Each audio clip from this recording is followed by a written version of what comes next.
ओम शांति। आज 7 मई 2024 से मुरली वाक्यों का चिंतन इस प्रकार से है। आज बाबा कहते, मीठे बच्चे, बाप से करंट लेनी है तो सर्विस में लगे रहो। जो बच्चे सब कुछ त्याग बाप की सर्विस में रहते हैं वही प्यारे लगते हैं, दिल पर चढ़ते हैं। आज बाबा समझाते हैं कि हम आत्माओं को बाप से करंट लेनी है। और बाप से करंट कैसे ले जा सकते हैं? याद करने से। जितना हम बाबा को याद करते हैं, बाबा से गुण और शक्तियाँ प्राप्ति होती रहती है, क्योंकि बाबा है गुणों का और शक्तियों का खजाना। अगर हमें उनसे गुणों को और शक्तियों को चुराना है तो उनकी निरंतर याद बुद्धि में होनी आवश्यक है। अगर हम बाबा को याद नहीं करेंगे, जो आत्मा के गुण और शक्तियाँ होती है वो प्राप्त कैसे होगी? हो तो जाएगी, लेकिन भरपूरता में नहीं होगी, कम मात्रा में होगी। अगर आत्मा गुणों से शक्तियों से भरपूर नहीं होती तो फिर सर्विस करेंगी कैसे? क्योंकि सर्विस वही कर सकते हैं जो गुणों को धारण कर लेते हैं और शक्तियों को धारण कर लेते हैं। अगर गुण और शक्तियाँ कम होती है तो होता क्या है? डिसर्विस होती रहती है, क्योंकि समझ कम होती है। समझ कब बढ़ती है? समझ तब बढ़ती है जब अपने चारों ही सब्जेक्ट पर हम प्रतिदिन ध्यान देते हैं।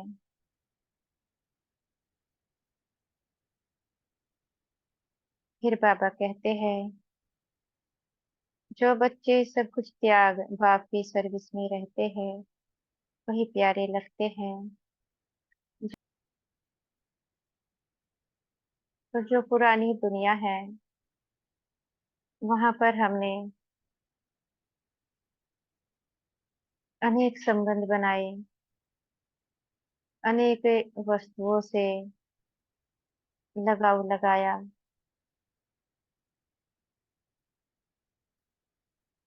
कोई के संस्कार कैसे, कोई के कैसे, सबके अपने अपने संस्कार हैं। तो बाबा यहाँ पर कहते हैं कि पुरानी दुनिया को भूल जाओ। भूलना क्या है? भूलना है पुराने विचारों को। जो पुराने विचार होते हैं वो किस प्रकार के होते हैं? जैसे कि संबंध को ले लेते हैं। संबंध में मेरापन, मैं और मेरे संबंधी।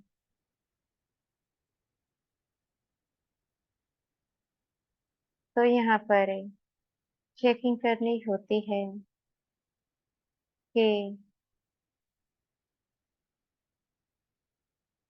जैसी परवाह मैं आत्मा परिवार वालों की और संबंधियों की करती हूँ, वैसे ही परवाह मुझे विश्व की भी है क्या?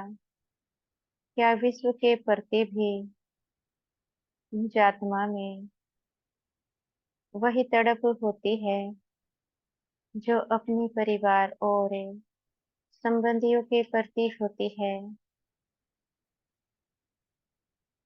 अपनी चेकिंग उससे पता चल जाता है कि हमें अलौकिकता आ चुकी है।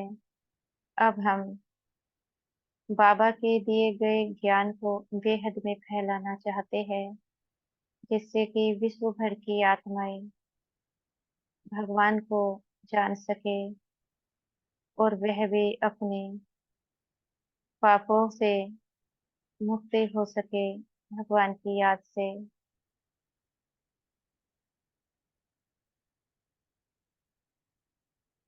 पुरानी वस्तुओं में कुछ भी आ सकता है। खान पान कहे, हमारे इस्तेमाल करने की चीजें कहे, अगर समय पर कोई प्राप्ति हमें नहीं हो पाती है, जैसे कि कोई भी वस्तु अचानक से हमें उसकी आवश्यकता है पर हमें प्राप्ति नहीं हुई, न प्राप्ति होने के कारण दिल छोटा हो जाता है, मन प्रभाव में आ जाता है, विचार करने लगते हैं इसके बगैर कैसे कार्य होगा, और विचार करते करते घंटों बीत जाता है। होता क्या है ना, विचार मन में चलता जा रहा है और वह समय जो बाबा को याद करने का था एक वस्तु के पीछे, वह समय व्यर्थ चला जाता है, क्योंकि बाबा को तो याद नहीं किया। वस्तुओं की आवश्यकता भी होती है, लेकिन यहाँ पर बुद्धि के द्वारा विचार करना होता है। अगर कोई वस्तु हमारे पास नहीं है, उसको हम किस प्रकार से प्राप्त कर सकते हैं? समझ के द्वारा। कुछ ही समय में सोचने से होता क्या है, उसमें समय बहुत जाता है। एक बार संकल्प किया जिस चीज की आवश्यकता होती है, फिर बुद्धि के द्वारा सोचो कैसे इस वस्तु की प्राप्ति हो सकती है, क्योंकि सेवा अर्थ बहुत सी चीजें चाहिए होती है। ऐसा तो नहीं कि सेवा छोड़ देंगे। बगैर वस्तुओं के सेवा भी नहीं होती है, जैसे कि मोबाइल फोन है, मुरली पढ़नी होती है, मोबाइल खराब हो जाए और उस चीज के पीछे दिन भर सोचते रहे कैसे मुरली पढ़े कैसे पढ़े, पर वह रास्ता तो सही नहीं है। फोन भी चाहिए क्योंकि मुरली पढ़ना भी आवश्यक है।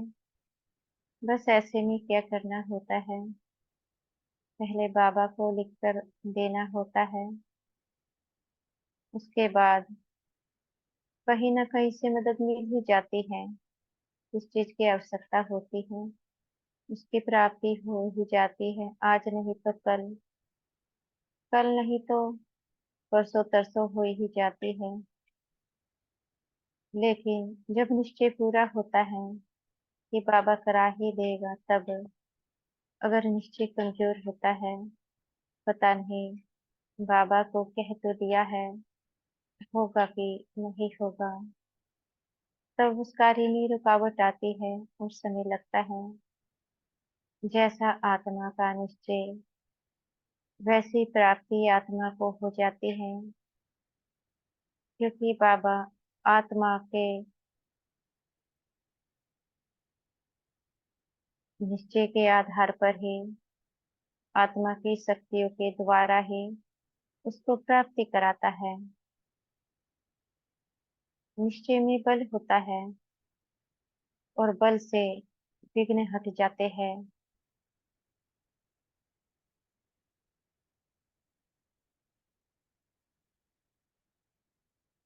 तो यहाँ पर त्याग किया, किसका त्याग? वस्तुओं का त्याग, कि बाबा को लिख कर दिया और भूल गए। भूलने से विघ्न हट जाते हैं, अगर सोचते रहे तो विघ्न जल्दी से नहीं हटता। इसको ही त्याग कहते हैं। बाबा को सौंपा और भूल गए।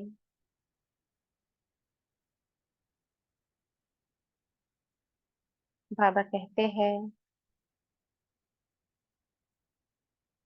कि दिल पर चढ़ते हैं कौन से बच्चे, जिनका हर कदम बाबा की याद में उठता है।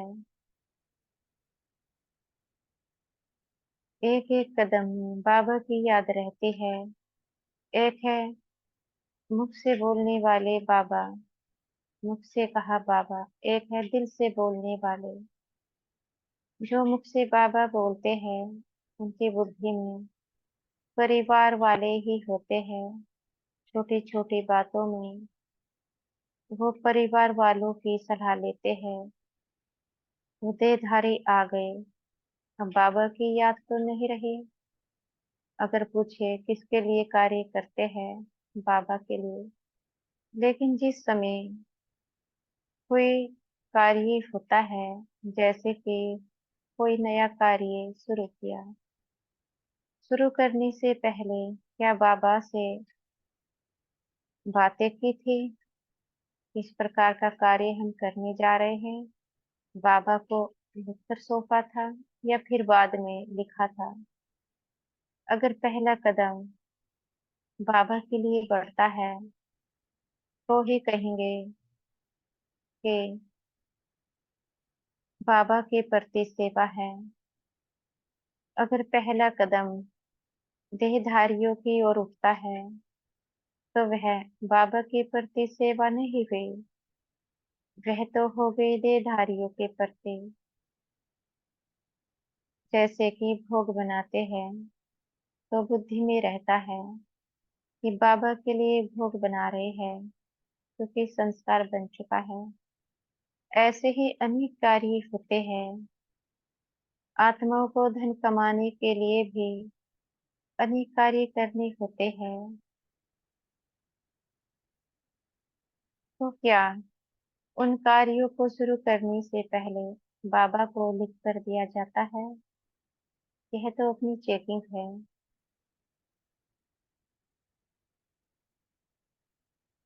जो कोई भी कर्म करने से पहले, जैसे कोई नया कार्य शुरू करने जा रहे हैं और बाबा को लिख कर देते हैं, वहां पर आत्माओं को मदद मिलती ही मिलती है। क्योंकि वहां पर जिम्मेवारी बाबा की हो जाती है, क्योंकि आत्मा ने सब कुछ बाबा को सौंप दिया। ऐसे बच्चे बाबा के दिल पर चढ़ते हैं, क्योंकि तन भी बाबा का, मन मन भी बाबा का। मन में जो भी संकल्प सेवा अर्थ आते हैं, उन सबको पहले बाबा को लिख कर दिया जाता है, तो मन भी बाबा का हो जाता है। जब मन बाबा का हो जाता है तो धन भी बाबा का हो जाता है, क्योंकि सबसे बड़ा जो समर्पण होता है वह मन का होता है। जो आत्मा मन का समर्पण कर लेती है, उसके लिए धन वैल्यू नहीं रखता है। जो मन का समर्पण नहीं कर सकती, वो तन का समर्पण और धन का समर्पण भी नहीं कर सकती। फिर समय, संकल्प, किसका भी समर्पण हो नहीं सकता है। जिस आत्मा ने अपने मन का समर्पण किया, उसके लिए सहज हो जाता है हर एक कार्य करना, क्योंकि मन में ही तूफान आते हैं। ऐसा करने से ये ना हो जाए, वैसा करने से ये ना हो जाए। और मन ही है जो आत्मा को मोह में डाल के रखता है। कभी कामनाओं का मोह, कभी क्रोध, कभी लोभ अहंकार, कभी भय, कभी आलस। ना जाने कितने प्रकार के संस्कार आत्मा में बने हुए होते हैं। पर होता सब कुछ मन के द्वारा ही, क्योंकि जो मन है वह एकाग्र नहीं होता।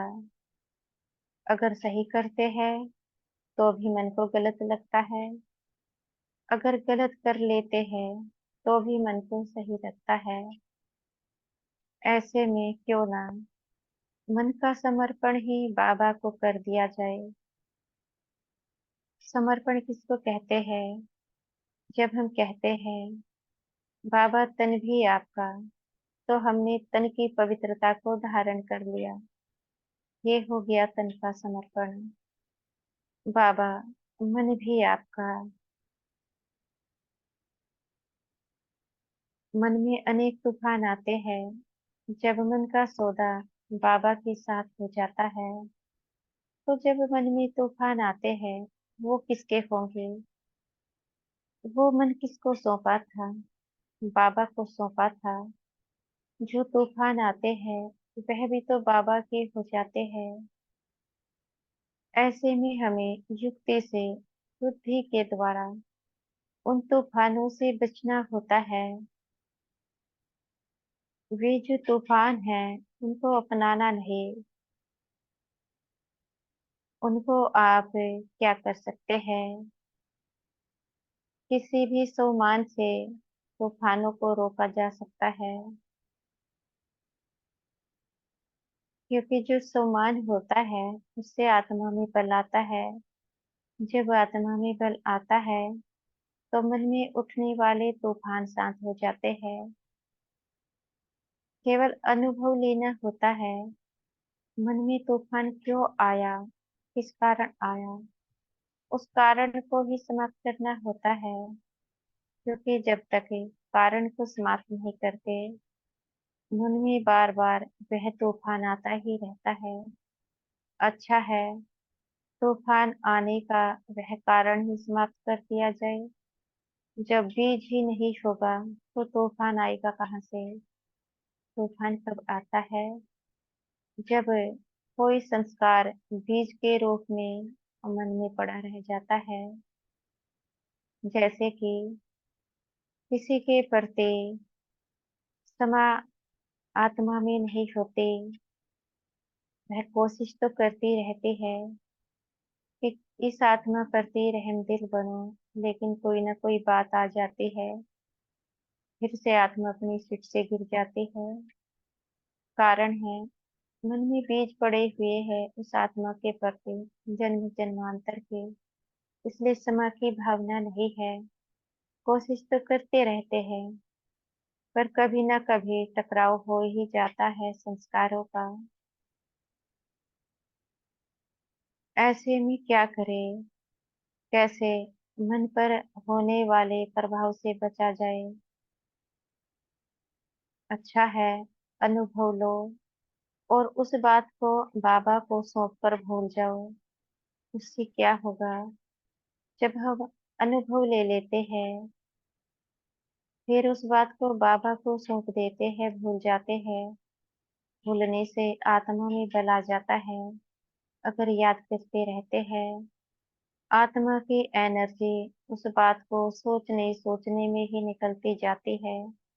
जमा होता नहीं, पुरुषार्थी होता नहीं।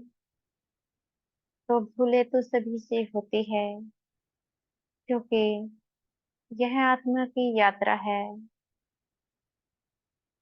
और तुरंत ही कोई पावन नहीं बन जाता। पावन बनने में समय लगता है।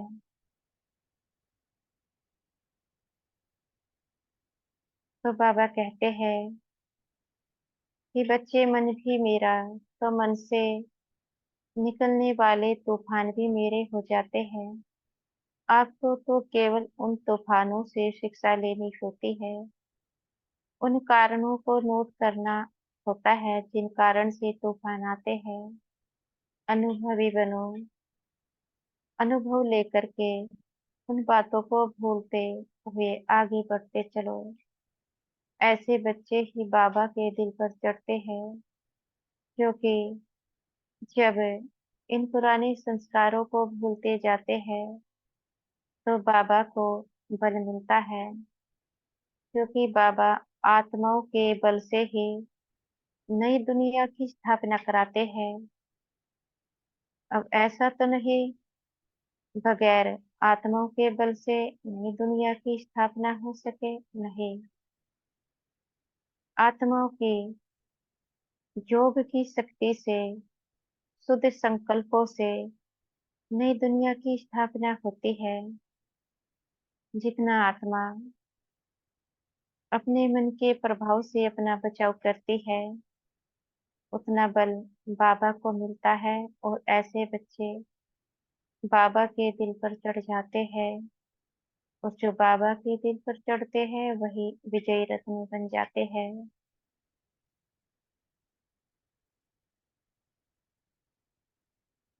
अच्छा, ओम शांति।